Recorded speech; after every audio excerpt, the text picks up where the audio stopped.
ایک مرتبہ جرمنی جانا ہوا، شہر کا نام میں ارادتاً نہیں بتاؤں گا، تو وہاں ایک مرتبہ اس عاجز نے کچھ اللہ کی مدد، اللہ کی نصرت کے متعلق بیان کیا۔ بعد میں کھانے کا وقت آ گیا تو کھانے پہ ایک پاکستانی انجینئر صاحب ملے جو وہاں کافی عرصہ سے سیٹلڈ تھے۔ مجھے کہنے لگے جی میں آپ سے ایک بات عرض کروں۔ میں نے کہا کیا؟ کہنے لگے اللہ تعالیٰ مولویوں کی بڑی فیور کرتے ہیں۔ میں نے کہا بات تو سچ ہے۔ اب چونکہ کھانا کھا رہے تھے پھر وہ کھانا کھانے لگے، پھر کچھ دیر کے بعد کہنے لگے جی اللہ تعالیٰ مولویوں کی بڑی فیور کرتے ہیں۔ اب میں نے دیکھو ظاہر میں کہ وہ تو بے شک نہ داڑھی تھی نہ کچھ تھا، ایک عام جیسے انجینئر کی زندگی ہوتی ہے، ایک خوبصورت نوجوان تھا عام زندگی گزارنے والا۔ جب کھانا ختم ہونے لگا نا تو پھر ذرا میرے وہ قریب ہو کے بیٹھ گیا، پھر کہتا ہے جی اللہ تعالیٰ مولویوں کی بڑی فیور کر۔ اب مجھے سمجھ لگی کہ یہ کچھ کہنا چاہتا ہے لیکن ذرا اس کو وقت چاہیے، علیحدگی چاہیے۔ تو وہ ہم لوگ الگ کرسیوں پہ جا کے بیٹھ گئے۔ میں نے اس سے پوچھا آپ کیا کہنا چاہتے ہیں جو بےتاب ہے اتنی دیر سے؟ کہتے ہیں جی اپنا واقعہ سنائے۔ کہنے لگا جی میں نے لاہور سے انجینئرنگ کی، پھر یہاں ایک کمپنی میں میری نوکری لگی، بہترین نوکری، زبردست تنخواہ، اور میں انٹیلیجنٹ بھی بڑا۔ میں پچھلے اتنے سالوں سے اس کمپنی میں نوکری کر رہا۔ ہمارے دفتر میں یہاں کے ماحول کے مطابق مرد بھی انجینئر ہیں، لڑکیاں بھی انجینئر ہیں۔ تو ایک لڑکی انجینئر جرمنی کی، وہ ہماری کولیگ تھی، اتنی خوبصورت تھی کہ دیکھ کے بندہ سوچتا تھا کہ اللہ نے ایسی بھی مخلوق پیدا کی ہے، اور اس کے ساتھ ساتھ اتنی ذہین اور اتنے اچھے اخلاق والی کہ دفتر کے جتنے جوان لڑکے تھے ہر ایک وش کرتا تھا کہ میرے ساتھ اس کا تعلق جڑ جائے۔ جرمن بھی اسی کوشش میں لگے ہوئے تھے، دوسرے بھی کسی کوشش میں، مگر اس کی زندگی بڑی کلین نظر آتی تھی۔ وہ کام کی بات کرتی تھی، جو ذرا کام کی بات کے علاوہ کرتا تھا ایسا جواب دیتی تھی کہ اگلے کو جرت ہی نہیں ہوتی تھی بات کرنے کی۔ ہم لوگ دوپہر کے وقت چھٹی ہوتی تو پھر کھانا کھا لیتے تھے، کمرہ بنا ہوا تھا۔ ایک دن میں نے کھانا نہ کھایا، پھر دوسرے دن کھانا بھی نہ کھایا، تیسرے دن جب میں نے کھانا نہ کھایا تو اس نے مجھ سے پوچھ لیا کہ فلاں آج کل آپ دوپہر میں کھانا نہیں کھا رہے؟ میں نے کہا اس لیے کہ وہ میں مسلمان ہوں اور ہمارا رمضان المبارک شروع ہو گیا اور میں فاسٹنگ کر رہا ہوں۔ اس نے کہا یہ کیا ہوتی ہے؟ تو میں نے بتایا روزہ کیا ہوتا ہے۔ اس کو تھوڑا انٹرسٹ فیل ہوا، کہنے لگا میرے لیے تو بہت ہی اچھا ٹاپک مل گیا۔ میں نے بھی کھول کھول کے بتایا فاسٹنگ کیا ہوتی ہے، اور اس کی انٹرسٹ کو دیکھ کے کہا اچھا میں باقی باتیں تمہیں کل بتاؤں گا۔ اگلے دن پھر میں نے اس سے کوئی بات کی، ہماری بات رمضان شریف پہ چلنی شروع ہو گئی، اور وہ بھی اس کھانے کے وقت میں کچھ دیر بیٹھ کے مجھ سے اسلام کے بارے میں کوئی بات سن لیتی۔ میری کوشش یہ تھی کہ رمضان شریف کے دوران میری بات چیت اتنی شروع ہو جائے کہ کمفرٹیبلی ہم ایک دوسرے سے کمیونیکیٹ کرنے لگ جائیں۔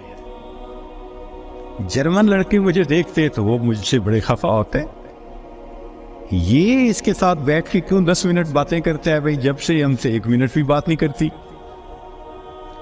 خیر رمضان شریف ہونے تک مجھے اتنا اندازہ ہو گیا کہ اس کے ذہن میں اسلام کے بارے میں مزید جاننے کا بھی شوق موجود ہے۔ تو میں نے کچھ انگریزی کی کتابیں بھی اس کو منگا کے دی کہ پڑھو، اور میں تو چاہتا تھا اللہ کرے یہ مسلمان بنے، پھر تو ہمارا ہی نمبر لگے گا، کیونکہ باقی تو سارے یہاں کافر ہیں۔ بڑی میری کوشش تھی اور میں بڑے خلوص سے کوشش کر رہا تھا یہ مسلمان بن جائے۔ اللہ کی شان کہ جو باتیں میں بتا سکتا تھا میں نے بتائیں، اور کچھ باتیں اس کو میں نے کہا کہ بھئی تمہارے قریب اگر کوئی مسجد ہے وہاں عالم ہے تو ان سے کویسچن پوچھ لو۔ 6 مہینے اس لڑکی نے اسلام کو سٹڈی کیا، اور ایک دن آ کے وہ مجھے کہنے لگی کہ کل میں نے کلمہ پڑھ لی ہے، اور میں نے دیکھا کہ اس نے اپنا سر بھی ڈھکا ہوا تھا۔ تو یہ اس بات کی دلیل تھی کہ یہ مسلمان بن چکی۔ میری تو خوشی کے انتہا نہیں تھی۔ میں نے عشاء کے بعد 10 رکعت شکرانے کے نفل پڑھے کہ یہ مسلمان بن گئی۔ میں کولیگ بھی ہوں، مسلمان بھی ہوں، اس کے پاس تو کوئی دوسری آپشن ہی نہیں ہے، تو اب میرا کام آسان ہو گیا۔ اب وہ جب موقع ہوتا نماز بھی پڑھتی، مگر زندگی چلتی رہی۔ سال میں ہمیں چھٹیاں ملتی تھی جو اکثر وہاں کے مقامی لوگ یورپ میں ادھر ادھر بیچز پہ گزارا کرتے تھے۔ بات چلی کہ بھئی اس دفعہ چھٹیوں کا پروگرام کیا ہے؟ اس نے کہا کہ میرا ارادہ ہے کہ میں اس دفعہ ٹرکی جاؤں گی، سنیں وہاں بہت مسجدیں ہیں اور بہت علماء ہیں، میوزیمز ہیں، تو مجھے ذرا اسلام کو اور زیادہ اسٹڈی کرنے کا موقع مل جائے گا۔ میں نے سوچا ترکی جائے گی تو میرا کیا فائدہ؟ اب میں نے اس کو آئیڈیا دیا، فوڈ فار تھاٹ۔ ان کا تمہیں کیا پتا، اصل تو دین پاکستان میں ہے، اتنی مسجدیں ہیں، اتنے یہ علماء ہیں، اتنے فلاں ہیں۔ اب میں نے ایسی سہانی سٹوری اس کو سنائی کہ اس کو لگا کہ اگر مجھے دین سمجھنا ہے تو شاید وہاں انفارمیشن زیادہ مل سکیں گی۔ اور ادھر میں نے اپنی امی کو فون بھی کر دیا، امی میں کوشش کر رہا ہوں کہ یہاں سے ایک لڑکی آ جائے پاکستان، بس اس کو پھر آپ شادی کے لیے تیار کرنا، یہ آپ کا کام ہوگا۔ امی نے کہا بیٹا بات ہی کوئی نہیں۔ میری بہن ایک ایم اے انگلش تھی، ایک ایم اے اکنامکس تھی، بہنوں نے بھی کہا تو ایک دفعہ لے آؤ اس کو، ہم اس کو تیار کر دیں گے، مسئلہ ہی کوئی نہیں۔ اب میری کوشش کہ کسی طرح یہ سفر کرے۔ 2-3 دن وہ سوچتی رہی، پھر اس نے کہا کہ اچھا ٹھیک، میں نے ارادہ کیا ہے کہ ان چھٹیوں میں پاکستان جاؤں گی، مگر میں اپنی ارینجمنٹس خود کروں گی، تم فلائٹ نمبر بس بتا دو کب جا رہے ہو۔ تو میں نے کہا ٹھیک۔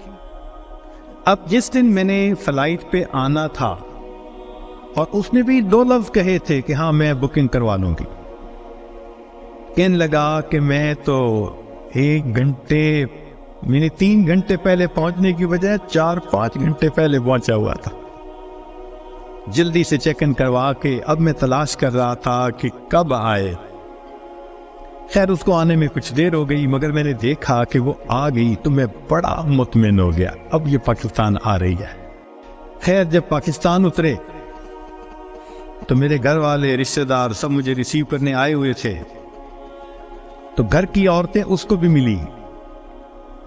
اس نے کہا کہ دیکھو میں نے ہوٹل کی بکنگ کروائی ہوئی ہے اور میں اس وقت تھکی ہوئی ہوں سفر کر کے، تو میں سیدھا ہوٹل میں جاؤں گی، اور کل جب میں کسی وقت فریش ہوں گی نا تو عورتوں کو کہا کہ تم ہوٹل آ جانا، میں تم سے ڈسکس کر لوں گی کہ مجھے کہاں انفارمیشن مل سکتی ہے۔ میری بہنیں اس کو دیکھ کے تو حیران ہو گئی، اور انہوں نے شادی کی ڈیٹ اور پلاننگ وہ بھی شروع کر دی۔ اگلے دن میری امی گئی اور اس کو کہا کہ بھائی آپ ہوٹل میں کیوں رہتی ہو، ہمارے گھر میں آؤ۔ اس نے کہا میں ذرا یہاں کمفرٹیبل ہوں۔ امی نے کہا چلو کھانا کھانے ہی آ جاؤ۔ اس نے کہا ٹھیک، تو وہ ایک وقت کھانے کے لیے گھر امی کے ساتھ آ گئی۔ ہمارا گھر ڈیفینس کے اندر اتنا بڑا بہترین محل نما گھر تھا، اور بزنس تھا ہمارا کار ڈیلرشپ تھی۔ اب جو کار ڈیلر ہو وہ تو کروڑوں پتی ہوتا ہے۔ چھوٹا بھائی میرا مجھ سے بھی زیادہ خوبصورت نوجوان۔ خیر میری بہنوں نے بڑی کوشش کی کہ بھائی کسی طرح وہ ہاں کر دے کہ میرے ساتھ اس کی شادی سے وہ راضی ہے، مگر وہ خاموش جاتی، وہ ہاں نہیں کرتی تھی۔ پریشانی ہونے لگ گئی، دن گزر رہے اور ہاں نہیں کر رہی ہے۔ تو کہنے لگے کہ ایک دن جو ہے امی نے کہا کہ بیٹا اگر تم سے وہ راضی نہیں تو تمہارا چھوٹا بھائی بھی تو ہے، ہم اس کی آپشن دے دیتے ہیں۔ میں نے کہا ٹھیک ہے کوئی بات نہیں۔ امی نے چھوٹے بھائی کی آپشن دے دی، وہ سن کے پھر چپ ہو گئی۔ حتیٰ کہ آدھے سے زیادہ دن گزر گئے، فرض کرو 20 دن اسے رہنا تھا تو 10-12 دن گزر گئے۔ اب امی کو ذرا فکر ہونے لگ گئی کہ یہ نہیں مانے گی، ہم پریشان بھی تھے۔ اللہ کی شان، ایک دن وہ امی کے ساتھ بیٹھی بات چیت کر رہی تھی، کچھ کہنے لگا میرے ایک چچا ہیں، تبلیغی بندے ہیں، سارا دن مسجد میں پڑے رہتے ہیں اور کام ہی کوئی نہیں ہے ان کو۔ ان کا ایک بیٹا ہے اور اس بیٹے کو انہوں نے جامعہ اشرفیہ سے مولوی بنا دیا۔ وہ چونکہ میرے امی کے قریبی رشتہ دار ہیں، تو وہ نوجوان ہمارے گھر آیا امی کو کوئی چیز دینے کے لیے۔ تو اس لڑکی کی ذرا دور سے نظر پڑ گئی کہ ایک بندہ ہے، داڑھی والا بھی ہے، ٹوپی بھی ہے اور وضاقتہ بھی دینی ہے۔ اس نے میری امی سے پوچھ لیا یہ کون ہے؟ اس نے کہا یہ میرے دیور کا بیٹا ہے، عالم ہے۔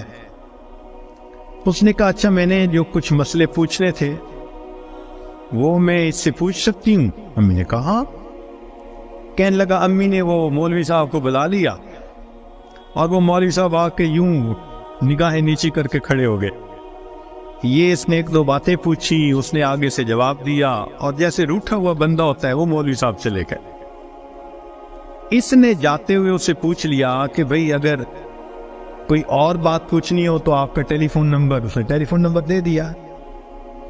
ایک دو دن ٹیلی فون پہ یہ اس سے بات کرتی رہی۔ کہنے لگی کہ چوتھے دن ہمیں پتہ چلا کہ لڑکی نے اس سے خود بات کی، کیا تم مجھ سے نکاح کرنا چاہتے ہو؟ کہنے لگے مولوی صاحب نے جواب دیا میں ابو سے پوچھوں گا، ابو سے پوچھوں گا۔ اس نے ابو سے پوچھا، ابو نے کہا کہ بیٹا ساری دنیا مسلم مومن کے لیے اس کا ملک ہے، اگر تمہارا رزق اللہ نے وہاں لکھا ہے تم دین کی نیت سے جاؤ، اللہ کے دین کا کام کرو وہاں۔ کہنے لگا لڑکے نے ہاں کر دی۔ اگلے دن اس نے کیا کیا، وہ لڑکے نے اپنے دو چار رشتہ داروں کو بلا لیا، سادگی کے ساتھ نکاح ہو گیا۔ لڑکی اس کو لے کے اسلام آباد ایمبیسی چلی گئی اور ایمبیسی میں اس نے اپنا سٹیٹس دکھایا، پورا دکھا کے کہا کہ میں آئی تھی چھٹیاں گزارنے، اس کے ساتھ میرا نکاح ہو گیا ہے، کاغذات ہوتے رہیں گے، میں نے ہے 4 دن میں واپس جانا، کیا آپ اس کا ملٹیپل ویزا لگا سکتے ہیں؟